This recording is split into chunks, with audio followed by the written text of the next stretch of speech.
Again, the moderator to display the settings.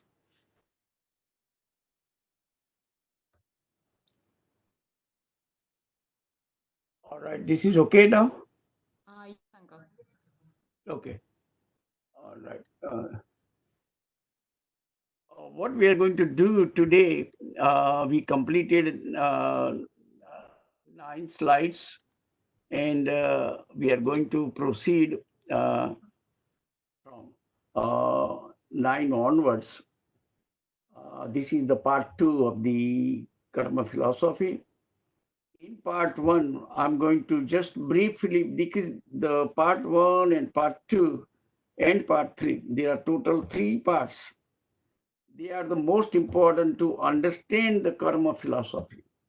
I am not going to load you up, how many types of karma, how many these things and that one, and what am I doing, so why I'm getting this karma or not karma.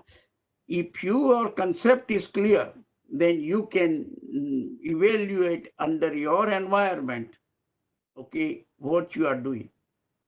All right. This is the most important one to make you progress spiritually.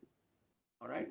And I'm just going to go through, like, just in 5 minutes, all these 9 charts, and make sure that you little bit revision on the things what we do, so that we can proceed further properly. We said soul and karma exist eternity, from eternity. So you got to keep in mind that one. It is just only faith, nothing else. We don't have any proof, neither anybody else, in a sense. Okay, from the people who are Jain below. Okay, who are practicing Jainism, it is soul and karma exist from eternity. So that no question to be answered anywhere. When did the first soul came in? When did the first karma attach to the soul? Nothing. Soul is in mithyatva, which is the false knowledge, not having the knowledge of reality, not having true knowledge of reality, and a wrong belief from eternity.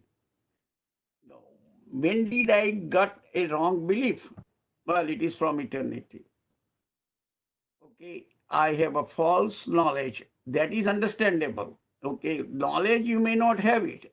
I may not have, when I was in India born, I did not have any knowledge about America or whatever. Okay, but the point what I'm trying to say, okay, that I can acquire.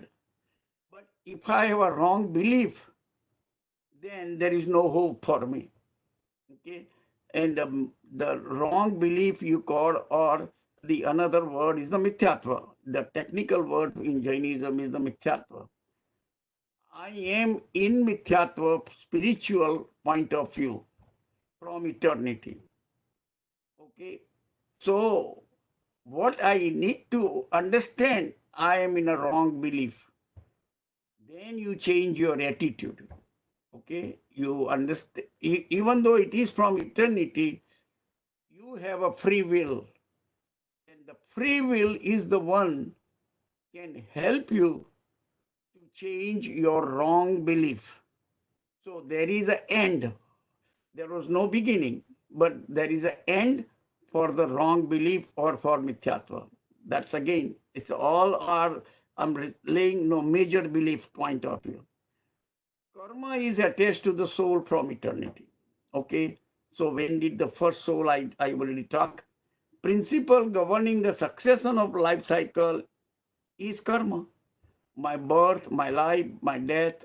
Okay, I don't have to elaborate that thing anymore. Okay, it is as long as I have karma, I am going to be reborn again and again. Okay, where, okay, I'm not going to discuss those things right now. Our mithyatva and kashai, and the clear one, intention behind our actions, not actions. Okay, this is the key. What am I doing? It is not as important, okay, as what is my intention behind what I am doing. Are you doing puja? Is no to become more spiritual, or you wanted to show up to everybody that I am the one did the first puja of this one, as if you are going to acquire significant more punya than the person who is doing second and person who is doing third, or so and so forth. All right. If that is the thinking you have, then you are not doing any religious act. What you're doing the right things by doing puja. Am I going to get the some of the virtues what Tirthankar has by touching the feet, by touching the toes and the knees, shoulders and everything? When would I become okay? At least improve that way, and then that is the intention and that is the thinking. Then yes, the puja is a religious act.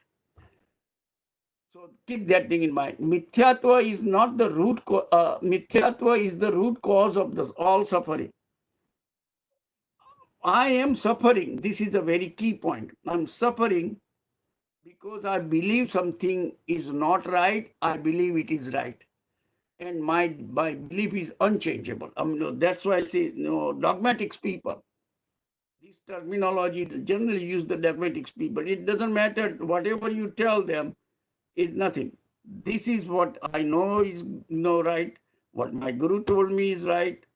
Or as if the guru is going to give them as if this is not the Jainism. Okay. But whole root cause of all our problem is dogmatism. Okay. I don't know myself, but I know others are wrong. That kind of the things we discussed it in the first session before. Ultimate goal of life is the liberation from mithyatva and kashaya. Okay, this is the one. The mithyatva and kashaya is a pollution in the soul, and they made the soul impure. This once my soul gets pure, it's like a polluted water, and when you clean, you filter it out, you remove all this dirt and dust. The water is completely pure, transparent, everything you can see. That's what we wanted. It's just an analogy I'm giving. And this is the things what ultimate goal is I got to remove my dogmatism from my mind and all the kashai. Okay? Krodh, man, maya, lobh, and everything else. That goes. All right. And once these things are gone, basically I'm liberated. Okay? Basically but rest of the things can explain you later on. Okay? But you don't have to worry. Once it is truly gone, now gone means not you are suppressing. This is the one thing you have to keep in mind. The anger arises in me, I suppress it. That is called upsham. But if anger doesn't arise in me, okay, that is called kshayik or kshayopsham, whatever you can, use the word. But anger does not arise. Is that state I want. I wanted to achieve that state that if somebody comes in, insults me, hurts me, whatever they do, yet I don't have any kind of animosity to this person. Okay, that is the state. Not anger arises, but I suppress them. Because suppression things, if you have progressed using suppression method, you're going to fall one day. Okay, there is no doubt about it. And in the spiritual world, you cannot. Okay, so that's the keep in mind. Karma, we already discussed it before, and couple of things is very simple. The important point I discussed you in the first page. Okay, karma is the matter, pudgal possesses all characteristics of matter. Okay, karma is a dead. It's not a living beings. Okay.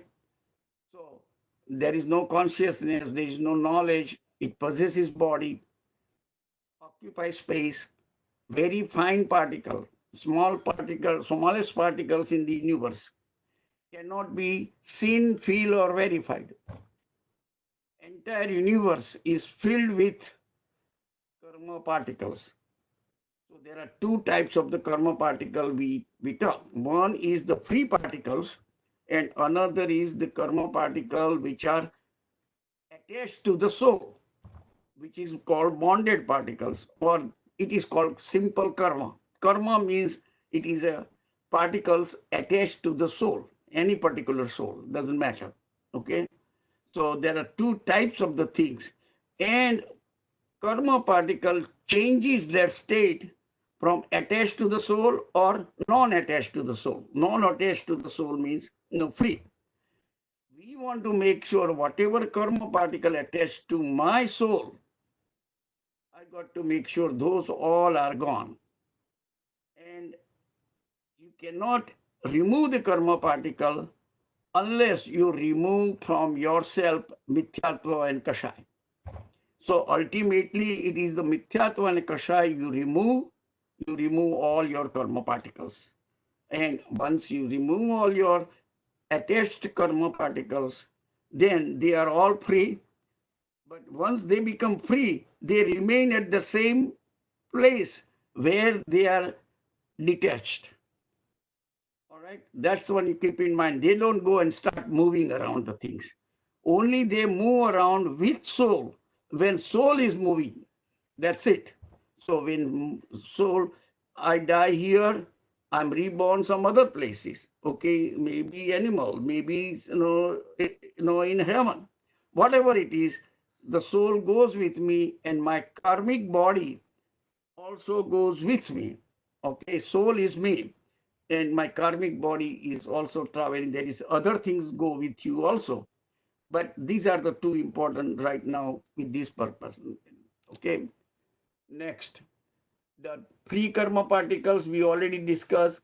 The bonded karma particles we already discussed. Effects of karma. Effects of karma means karma continuously produce effect to the soul by creating environment surrounding to the soul. Every moment, this is the third one you have to remember.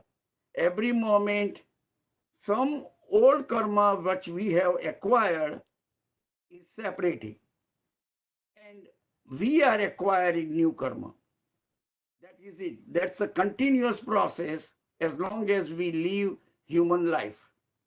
Okay? As long as we are not being liberated, old karma separates every moment, and every moment I'm acquiring new karma. All right, that's the effect. And when the karma separates, it creates the environment. It creates the environment. When karma separates, it creates the environment, and I get trapped by the environment. And that environment is my surrounding. Wherever I am, the surrounding is always with me. And that surrounding, including my body. My body is still my surrounding in that sense. I may have a diseased body, and I'll be suffering. And I'll be suffering all the time. All right. I'm acquiring new karma again and again. All right. Because of my suffering. All right. So this is the one you have to keep in mind. That process is continuous. You cannot stop it. Nobody can stop it. Only thing you can do is whether you acquire more karma or you acquire less karma. Okay, when you acquire the new karma, and as your spirituality is going to go up, okay, then you are going to acquire less karma. And if your spirituality is going to go down, you are going to acquire more karma, and your next life will be more miserable than what you have it now. You can only do the comparison. The intensity and effect of karma to the soul depends upon the illusions, and I think I'm repeating the same sentence. Now, the last important sentence: one person's karma does not affect other living being. There is no connection. my karma is going to impact me and me only, not even my family, not even my friends or anybody. Their karma gives the effect on that. There is no in Jainism, like last time, no, several people asked the questions even sometime, okay, do we believe in group karma? The answer is no. There is no literature existing Agam literature talking about the group karma, because if he accept the group karma concept, then the whole group is connected with each other, because they have to move wherever the others are going. Okay, it is like a sadharan vanaspati. Okay, one body shared by infinite souls. That they have to born at the same time, they have to die at the same time, because only one body is being shared by all. We are not that kind of species, that it's a sadharan vanaspatika, okay, that one body shared by everybody, okay. Only thing is, we have our own independence, okay. We are all pratyak. All right. So that's the keep in mind that one all the time. Don't forget about that. Okay. Now we are coming Dravya and Paryay. We already discussed that one before. I just wanted to say Dravya and Paryay, and substance and Paryay is modification. All right. And we give that example. Gold is the Dravya, while Bengal is the Paryay. So I don't want to repeat it that way. Otherwise, no, we will be all the time will be those pending. And the reason we discuss here Dravya and Paryay, that you have to decide whether it is the Dravya are you changing, or are you changing the Paryay. When karma attached to me, I am changing Dravya or I am changing the Paryay. If it is a Paryay, yes. If it is a Dravya, you cannot change. Okay, that's the key. These are the key things. You have to understand the principle. Why all these principles in Jain text, explaining these things. Now, Upadan and Nimit, these are the two terminology, Dravya and Paryay, Upadan and Nimit. Upadan is the real cause of the result. So if you want to change something, if I want to change myself, I need to find out what is the real cause of whatever is happening to me. And if I change the real cause, then I will be able to change the result. If I don't change the real cause, but if I change apparent cause, okay, which is nothing but the nimit, then no matter what I do, I will not be able to change the result. This is the another concept, in a sense, that we have to do the analysis. I was quiet, now I become angry because someone came, all right, and told me some bad words. Okay, I'm a very bad person, and that kind of the things. Okay, so now I can think, well, because of that person, I got angry. So my cause of the anger is that person. All right, and I said, okay, now I'm not going to keep my friend with him. Okay, that doesn't mean my anger is gone, because somebody else will come and do similar things. Okay, then I will be also get. So it was not the person. There was something in me that excites me when somebody tells me such words. And I need to change myself. Then and then I'll be able to change and I'll get rid of the anger. This is the lesson that to explain that one they are talking Upadan and Nimitta. All right. And we already discussed that one, pot maker, uh, and clay, fire, water, and see which are the Upadan and which are the Nimitta cause. And we did say fire, water, pot maker, and machine. They are the Nimitta cause, and clay is the Upadan. So clay is the one being converted into the pot, not a pot maker after making the pot gone, water after you use it gets evaporated, fire we used up, machine we used up, they are all, can go. You need it in the beginning. Once it is done, it is gone. There could be something else. But for clay, you have to be there, and that Upadan is the one who gets all the result of this activity is clay. Clay gets all the result and becomes the pot. So in reality, there is no difference between clay and pot. Only difference is the shape, but the clay remains as it is. Okay, in that sense. Okay, that's the way you have to understand the example. And this is the another one that person X says bad word to person Y gets angry. In this example, initially person Y was quiet and peaceful. End result, person Y is angry. So you can see person Y who was quiet in the beginning before the incident or before this incident occurs.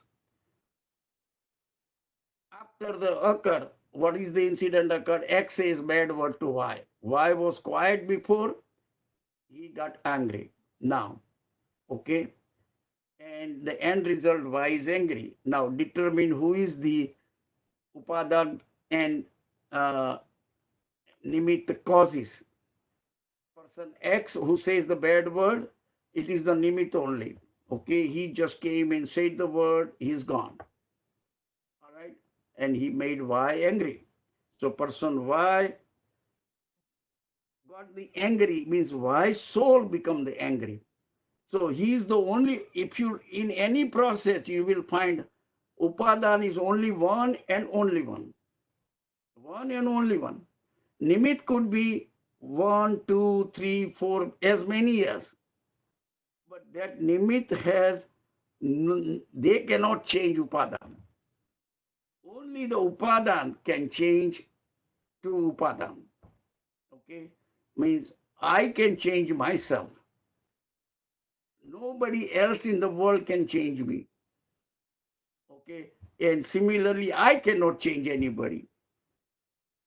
Okay? I cannot change anybody. Only thing I can change myself. Understand this is a spiritual lesson.